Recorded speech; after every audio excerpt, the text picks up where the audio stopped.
नमस्कार साथियों, स्वागत है आपका फिर से एक नए लर्निंग वीडियो में। और आज हम सीखेंगे कि किसी भी प्रकार का कोई स्टॉक होता है, कोई भी स्टॉक XYZ, किसी भी प्रकार का कोई स्टॉक होता है तो हम यदि उसमें बाइंग करते हैं तो उस बाइंग के बाद में हमारे टारगेट कैसे डिसाइड होते हैं कि हम कितना लेवल पर, ये टारगेट कैसे डिसाइड होंगे कि हम किस लेवल पर उसको एग्जिट मारे, कहाँ पर हम उसमें निकल जाए और अपना प्रॉफिट बुक करें। तो देखो, कोई भी बाइंग होती है वो दो प्रकार से होती है। मान लीजिए मैंने यहाँ पर बाई किया, तो यहाँ पर बाइंग होगी तो किस प्रकार से होगी। कोई भी बाई होती है वो दो प्रकार से होगी, एक होती है शॉर्ट टर्म बेस्ड और एक होती है long term based. Long term वाला चाहेगा कि मैं 1 साल के लिए, 2 साल के लिए, 3 इयर्स के लिए, 5 इयर्स के लिए या लाइफ टाइम के लिए इसको रखूं। दो कंडीशन हो सकती है कि वो लाइफ टाइम रखे। शॉर्ट टर्म वाला क्या रख सकता है, 1 डे रख सकता है, सिंगल इंट्राडे कर सकता है, 1 वीक कर सकता है, 1 मंथ कर सकता है, बस ऐसा ही हो सकता है, या 6 मंथ कर सकता है। तो अब ये डिपेंड करता है कि किस किस प्रकार से ये अपना कैपिटल गेन करता है, कब किस किस प्रकार से बढ़ाता है। मान लीजिए नीचे खरीदता है, 15-20% मिलने के ऊपर निकल जाता है, फिर नीचे बॉटम पे खरीदता है, फिर 15-20% निकलने पर निकल जाता है वापस। तो इस प्रकार से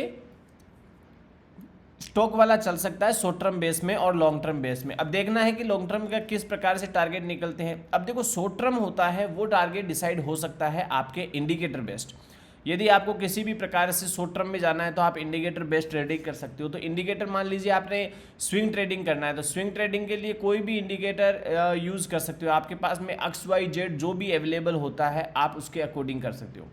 ये जरूरी नहीं कि यहाँ से सारी चीज़ें मिलेगी तो मिलेगी। तो मान लीजिए मैं एक सिंपल लगा देता हूँ कि मैंने ट्रेंड क्राफ्ट लगा रखा है, यहाँ पर ट्रेंड क्राफ्ट लगा रखा है, तो मेरे को यहाँ पर ये टारगेट मिल गए, ये मेरे शॉर्ट टर्म बेस्ड हो गया, बस बात खत्म। मान लेते मैं इसको ही स्टॉक है, ये मेरा ही स्टॉक है, कोई XYZ S&P 500 का ये इंडेक्स का है, लेकिन कोई स्टॉक यहाँ पर बाइंग किया था तो यहाँ से बाइंग करने के बाद में अभी तक यहाँ चल रहा है तो 1.5% का मुझे रिटर्न मिल रहा है। तो इंट्राडे में मान लीजिए मैंने इतना बुक कर लिया तो ठीक है, बात खत्म।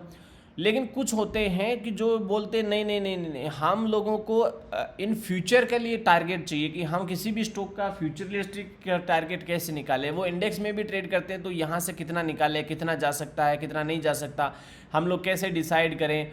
तो देखो, मैं क्या कहूँगा कि आप लोग पहले 1 डे के चार्ट पे चलो। 1 डे मैं इसको स्टॉक मान के चल रहा हूँ, एक S&P 500 का ये इंडेक्स है US का, लेकिन आप मान लेते हैं कि ये स्टॉक नहीं है, ये क्या है, स्टॉक की जगह पर ये आपके पास में ये एक इंडेक्स है।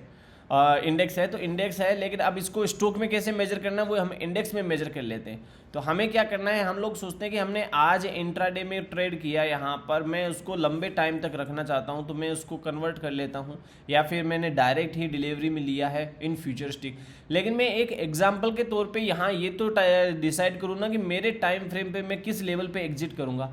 तो देखो, बहुत ईजी है इसको डिसाइड करना। यहाँ से आप लोग क्यों करो, ट्रेंड बेस्ड ये फिबोनाची होती है, इसको निकालो। जैसे मान लीजिए मैंने इसके लो को मिलाकर यहाँ से इससे और ये खींच दिया। अब मेरे पास में फ्यूचर के प्लान हो गए कि यदि ये मेरा मार्केट जाता है और मेरे को ऊपर के लेवल चाहिए, ठीक है, मेरे को ऊपर के लेवल चाहिए तो मैं इन लेवल्स के ऊपर एग्जिट कर सकता हूँ। मैंने मान लेते हैं यहाँ में से किसी भी जगह पर एंट्री मारी है तो मेरे पास में ये 1 2 3 4 5 6 7 8 9 10 ये ऊपर के टारगेट है मेरे पास में, जो कि आपको सीधे सीधे सिंपल आपके पास में टारगेट मिल जाएंगे। यहाँ टारगेट मिल जाएंगे, ऐसी बात नहीं। अब यदि ये यहाँ पर मिल रहा है तो आगे वाले टारगेट तो यहाँ मिलेगा ना। तो अब आपके पास डिपेंड करता है कि आपके इन फ्यूचर में कितना रियलिस्टिक लंबे टाइम तक आप एंट्री में रहते हो। कोई भी स्टॉक XYZ आप उठा लो फ्यूचरिस्टिक, अब ये जरूरी नहीं कि ये अभी आए, ये कब आएगा इसका डिसीजन नहीं होता, लेकिन ये टारगेट निकल गए, ये फ्यूचरिस्टिक आपके पास में टारगेट है, ये कभी भी आ सकते हैं।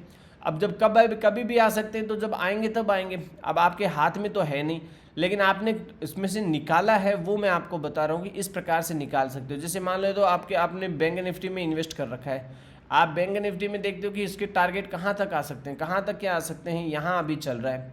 तो ये आपने कहीं यहाँ पर 1 साल 1.5 साल पहले यहाँ पे इन्वेस्ट किया तो आपने फ्यूचरिस्टिक प्लान तो बनाया होगा कि कहाँ कहाँ तक जा सकता है। अगला पड़ाव होगा वो 64,000 का है, 65,000 के आसपास। यदि ये अब इसको क्रॉस करके जाता है तो फिर उसके बाद 68, फिर 72, फिर डायरेक्ट 80 84 के आसपास आएगा। इस प्रकार से भागेगा। अब कोई भी हम स्टॉक के ऊपर हम इसको लगा के देखें तो भी लग जाएगा। अभी जैसे ये बजाज फाइनेंस है, बजाज फाइनेंस के टारगेट को भी आप लगा के देखो। मैं किसी भी प्रकार से बाई सेल की रिकमेंडेशन नहीं है, इस चीज़ को ध्यान रखना। मैं कोई बाई नहीं है, कोई सेल नहीं है, किसी बस केवल एक एग्जाम्पल सेट कर रहा हूँ कि यहाँ पर एग्जाम्पल ये गलत हो सकता है 100% के लिए, और यहाँ पर इतना ट्रस्ट नहीं करना है। चार्ट के ऊपर बंद चार्ट है तो नो बाइंग नो सेलिंग, इस चीज़ का ध्यान रखना। यहाँ पर मेरे कहने पर कोई बाई सेल नहीं करेगा, मैं कोई बाई सेल रिकमेंड नहीं कर रहा हूँ किसी को भी। यहाँ से क्या किया, यहाँ पर हम लोगों ने एक एग्जाम्पल निकाला कि मैं इस जगह से लेकर यहाँ तक तुरंत ही इस जगह के जोन के ऊपर मैं इसको सेटअप करता हूँ। अभी देखो कल एक लेवल के केवल एक सिंगल डे के अंदर मार्केट ने यहाँ पर इस जोन में कहीं पर भी आपकी एंट्री बनती है तो आप फ्यूचरिस्टिक प्लान कर सकते हो। आपका पहला टारगेट इस हाई को तोड़ने के बाद में ये है जो कि 1141, तो 1143 के आसपास आके ये यहाँ पर एग्जिट है। 43 पर है तो 43 पर ही आके रुका हुआ है, ये ऊपर गया ही नहीं है। अभी ध्यान देना, एक सिंगल वीक के अंदर इसने यहाँ तक कैंडल दी। अगला यदि ये इसके ऊपर ही सस्टेन हो जाता है 2 कैंडल 3 कैंडल यहाँ पर 2 डेज के अंदर, तो ये 1238 इसका टारगेट होगा। फिर चाहे वो 6 महीने लगाए इसके अंदर, लेकिन आएगा टारगेट 1380 1360 और उसके बाद में 1424, ये अपर टारगेट आएंगे। तो अब आपके पास में है कि मैं यहाँ पर अभी मैंने तो बाइंग किया है तो मैं कहाँ पर बैठूँ। अरे आप कहाँ पर बैठोगे, क्या यहाँ तक तो बैठो, यहाँ तक तो बैठो कहीं से कम। अभी कितने दिनों में आएगा ये डिसाइड नहीं कर सकता कोई भी, लेकिन ये फ्यूचरिस्टिक एक फिबोनाची के बेस्ट के ऊपर टारगेट निकाले जाते हैं ऐसे ही। तो जो लोग लॉन्ग टर्म पे रहते हैं, जिन्हें 5-7 साल का चाहिए, वो लोग तो कुछ सोचते ही नहीं है। वो तो आराम से ऐसे 1 डे की 1 मंथ का चार्ट लगाते हैं और ऐसे शांति से बैठे रहते हैं कि तुम्हारी जितनी मर्जी उतना चला जा भाई, मैं तो कुछ कहूँगा नहीं, कैसे भी कहूँगा नहीं। क्योंकि देखो कोई भी स्टॉक होता है उसको यदि देखा जाए तो जब से ये यहाँ से गिरने लगा है तब से ये पूरा नीचे चल रहा था। अब इसने उठने की कोशिश करी है, यदि यहाँ से ये वॉर रुक जाता है तो ये शायद ऊपर उठ जाएगा। ऐसे ही सारे स्टॉक्स की कंडीशन है, सबकी एक ही कंडीशन है। इन्फ्लेशन मार्केट में नहीं है, उसको फ्लेवर मिलता रहता है तो मार्केट में हर एक चीज़ भाग जाएगी। 3 महीने का क्या, ये 3 मंथ्स का है, ये 6 मंथ का है, सब जगहों के ऊपर आप देखोगे कहीं पर भी इसने अपने आप को रोका नहीं है, ऊपर चल रहा है। लेकिन यहाँ वीकली चार्ट के ऊपर इसने रोकने की कोशिश की, तो वीकली चार्ट के ऊपर तो ये भी तो अपसाइड मोमेंट है ना। तो ऐसे ही आप किसी भी इंडेक्स का निकाल लो, S&P 500 के अलावा आईटी का निकाल लो, इंडियन आईटी का है तो इंडियन आईटी का वीकली चार्ट देखेंगे तो हम वीकली चार्ट के ऊपर कहीं ना कहीं टारगेट तो मिलेंगे। अब वो ज़रूरी नहीं कि वो टारगेट आपको यहाँ पर मिले। जैसे मान लीजिए मैं 3-4 साल पुराने टारगेट निकालता हूँ कि मेरे को कहीं पर यहाँ इन्वेस्टमेंट करना था, 2017 के आसपास में हूँ और मेरे को यहाँ इन्वेस्टमेंट करना था कि मेरे को फ्यूचर के टारगेट चाहिए, तो फ्यूचर के टारगेट चाहिए तो अब कहीं ना कहीं तो आपको टारगेट मिलेंगे। ये इंडियन आईटी का लेवल है, इन लेवल्स को देखो, ये वाला जोन है 43 वाला, ये एक्यूरेसी के साथ में जोन आ गया। इसके आगे वाला देखो आप, यहाँ पर मैंने इसको यहाँ तक ही रोका है क्योंकि ये इसके बाद में मेरे को खींचना पड़ेगा, मैं तो उसको छोटा कर देता हूँ। तो ये वाला जोन आ गया, ये वाला जोन आ गया। अब ये आगे वाले जोन के लिए 47 के लिए तैयार है, लेकिन यहाँ पर आके ये रुक जाता है। अब यहाँ पर ये आके क्यों रुक जाता है, क्योंकि कोई भी स्टॉक होता है, कोई भी इंडेक्स होता है, वो पर्टिकुलरली एक फिक्स जगहों तक ही चलता है कि आप ये नहीं कह सकते कि वहाँ तक आके ये 50% पे आके रुक गया, यानी नेक्स्ट पड़ा मैक्सिमम से मैक्सिमम कोई चीज़ है वो 61% फॉल कर सकती है, इसके बाद में नहीं। लेकिन इसने यहाँ पर हाई बनाया, फिर नीचे या फिर और हाई बनाया, फिर नीचे आ गया लो बनाने के लिए। तो एक तरह से अपने आप को यहाँ सस्टेन करा रहा है, अपने आप को ऊपर चला रहा है। अब कोई कहेंगे कि ये तो हेड एंड शोल्डर पैटर्न बन गया, अरे भाई वो बन गए, बनने थे वो, ये शोल्डर पैटर्न्स ये कभी कभी फेल भी हो जाते हैं, इसमें कोई प्रॉब्लम नहीं है।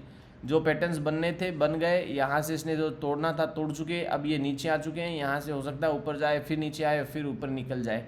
मार्केट को बहुत ज़्यादा लंबे टाइम तक नीचे रखना पॉसिबल नहीं होता है, क्योंकि कंपनीज है वो सारे काम कर रही है अपने।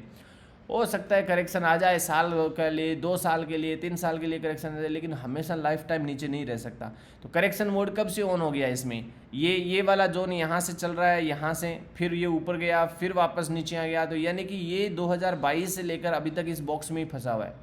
तो जब इस बॉक्स में फंसा हुआ है 2022 से लेकर अब तक, तो फिर कुछ नया तो बनना चाहिए ना, मार्केट में धमाका तो होना ही चाहिए कि कब कब वो ऊपर जाएगा कब नीचे जाएगा। ऐसे ही आप स्टॉक्स में अपने टारगेट डिसाइड करो। मैं फिर से आपको कंफर्म कर देता हूं कि यहाँ पर बताई गई कोई भी चीज़ बाई और सेल रिकमेंडेशन नहीं है।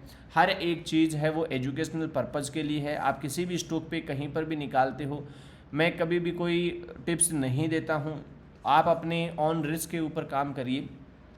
तो बेस्ट लेवल यही है कि आप अपने फिबोनाची से ट्रेड निकालें, या फिर आप अपने टारगेट निकालने के लिए अपने कहाँ यूज़ करेंगे, आप इंडिकेटर्स यूज़ करो। और इंडिकेटर्स के लिए मैं एक ही यूज़ करता हूँ, मेरे को और कोई इंडिकेटर्स में कोई खास इंटरेस्ट नहीं होता, वो होता है मेरा ट्रेंड क्राफ्ट। ट्रेंड क्राफ्ट को जानने के लिए आप यूट्यूब पे वीडियो पढ़ें आपके पास। ट्रेंड क्राफ्ट बस एक बार ट्रेंड क्राफ्ट पे आ गया बाइंग में तो फिर सेलिंग में नहीं आता, और सेलिंग में आ गया तो फिर बाइंग में नहीं आता। 15 मिनट पर भी हम यूज़ करेंगे इसको तो भी लंबे लंबे लंबे लंबे ट्रेड देता है, ऐसे छोटे मोटे ट्रेड नहीं देता है। तो जैसे चाहो वैसी मर्जी वाले ट्रेड मिल जाते हैं, तो आप इसको जाके ज़रूर देखिए। फिर मिलते हैं दोस्तों नए वीडियो के साथ में। सब्सक्राइब करना ना भूलें।